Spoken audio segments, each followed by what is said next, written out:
চলতি বাজেটে বিনিয়োগে গতি এনে শোভন কর্মসংস্থান সৃষ্টির বড় লক্ষ্যমাত্রা দিয়েছিলেন অর্থমন্ত্রী, কিন্তু খুব বেশি সাফল্য নেই গেল 10 মাসে।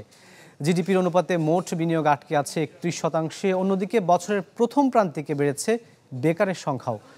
বিশেষজ্ঞরা মনে করছেন যে নতুন বাজেটে এসব বিষয়ে সুনির্দিষ্ট পদক্ষেপ থাকতে হবে। রাকিব হোসেনের রিপোর্টার ছবি তুলেছেন সবুজ হোসেন। বিদেশি বিনিয়োগকারীদের জন্য নারায়ণগঞ্জের 2500-এর প্রস্তুত হচ্ছে বিশেষ এই অর্থনৈতিক অঞ্চল। জাপান বাংলাদেশের যৌথ উদ্যোগের এই প্রকল্প পুরোপুরি বাস্তবায়ন হলে বিনিয়োগ আশা করা হচ্ছে অন্তত $150 কোটি। তবে বছরভিত্তিক পরিকল্পনা অনুযায়ী ওই বিনিয়োগ টানতে খুব বেশি এগোতে পারেনি এই অঞ্চল। বেজার হিসাবে চলতি অর্থবছরে প্রস্তাব দিয়েছে মাত্র 5টি প্রতিষ্ঠান, যদিও পরিকল্পনায় ছিল আরও বেশি, অন্তত 10টি।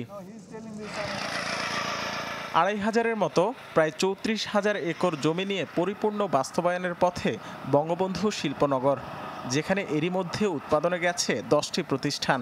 তবে 2023-24 অর্থবছরে বিনিয়োগ প্রস্তাব এসেছে প্রত্যাশার তুলনায় কম, মাত্র 6টি। বেজা মনে করছে, ব্যবসা ও বিনিয়োগের সার্বিক পরিবেশের কাঙ্ক্ষিত উন্নতি না হয় সেই প্রতিফলন পড়ছে সবখানে। ব্যবসা শুধু তো বেজায় পরিবেশ নিশ্চিত করে না, আরও অনেক সরকারি সংস্থা হয়েছে, এনবিআর, তারপরে আরও অনেক বিভিন্ন প্রকার সরকার পোর্ট, তা যে কাজগুলি করে তা তাদের মনোনীত করে। সবশেষ বাজেটে দেশে বিনিয়োগ বাড়িয়ে শোভন কর্মসংস্থান সৃষ্টির বড় লক্ষ্যমাত্রা দিয়েছিলেন অর্থমন্ত্রী, কিন্তু সেই লক্ষ্যে খুব বেশি এগোনো যায়নি এই 10 মাসে। যেমন জিডিপির হিসাবের প্রাথমিক তথ্য অনুযায়ী বেসরকারি বিনিয়োগ হয়েছে 23.5%।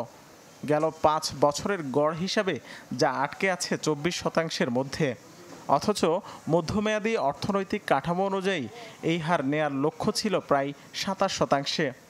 অর্থনৈতিক অঞ্চল তৈরি করার দুটো কাজ সহজে হয়ে যাবে, জমি দখল করা এবং সেখানে হয়তো গ্যাস বিদ্যুতের কিছু কানেকশন তৈরি করা, প্লট তৈরি করা। কিন্তু মূল কথা তো হচ্ছে সেই জায়গায় উদ্যোক্তা এসে তার টাকা ঢালবেন, এবং সেটা বিদেশি উদ্যোক্তা এবং দেশি উদ্যোক্তা। সেটা খালি ইনফ্রাস্ট্রাকচার এবং জমির উপর নির্ভর করে না, সেটা অনেক কিছুর উপর নির্ভর করে, সারা দেশে বিনিয়োগ আবহাওয়া অনুকূল কিনা। বাজেটে কর্মসংস্থান বাড়ানোর ঘোষণা ছিল সরকারের, কিন্তু বিবিএস প্রকাশিত সবশেষ প্রতিবেদনে এবছরের প্রথম প্রান্তিকে বেড়েছে বেকারের সংখ্যা। প্রত্যাশিত গতি আসেনি শোভন কর্মসংস্থানেও। চলতি বাজেটে বিশেষ অর্থনৈতিক অঞ্চলকে ঘিরে বিনিয়োগ ও কর্মসংস্থানের যে প্রত্যাশা ছিল সরকারের, তা পুরোপুরি অর্জন না হওয়ার বড় কারণ অনুকূল পরিবেশের ঘাটতি।